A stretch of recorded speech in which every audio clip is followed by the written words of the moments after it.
एकता में बल। एक छोटे से गांव में एक बूढ़ा किसान अपने 4 बेटे के साथ रहता था। बूढ़ा किसान हमेशा चिंतित रहता था क्योंकि उसके बेटे आपस में लड़ते रहते थे। हाँ? किसान उन्हें बहुत समझाता था, लेकिन फिर कोई असर नहीं पड़ता था। चारों भाई एक दूसरे की कोई मदद नहीं करते थे, हमेशा बस लड़ते रहते थे।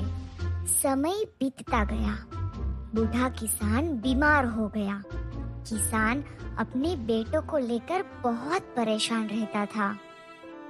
उसने सोचा, मेरे बाद इन बच्चों का क्या होगा?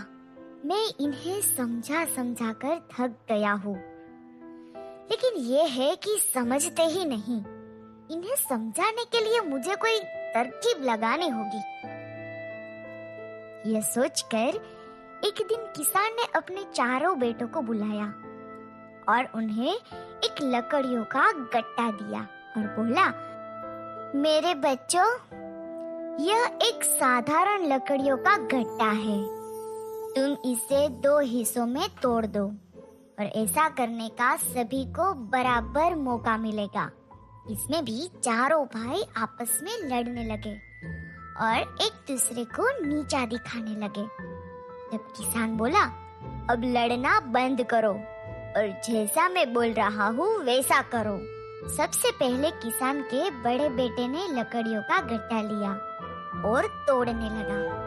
काफी प्रयास के बाद उससे लकड़ी नहीं टूटी और उसने हार मान ली। दूसरे भाई ने भी कोशिश की, लेकिन वह भी असफल रहा।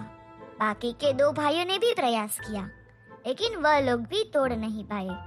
सब लोगों ने हार मान ली और अपने पिता से बोलने लगे, ये तो क्या बकवास है पिताजी, आपने हमें ऐसा करने को क्यों बोला?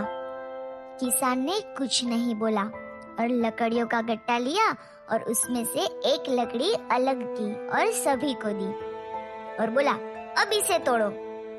सभी भाइयों ने लकड़ी को आसानी से तोड़ दिया। किसान ने कहा, मेरे बेटो, तुम इससे कुछ सीखो।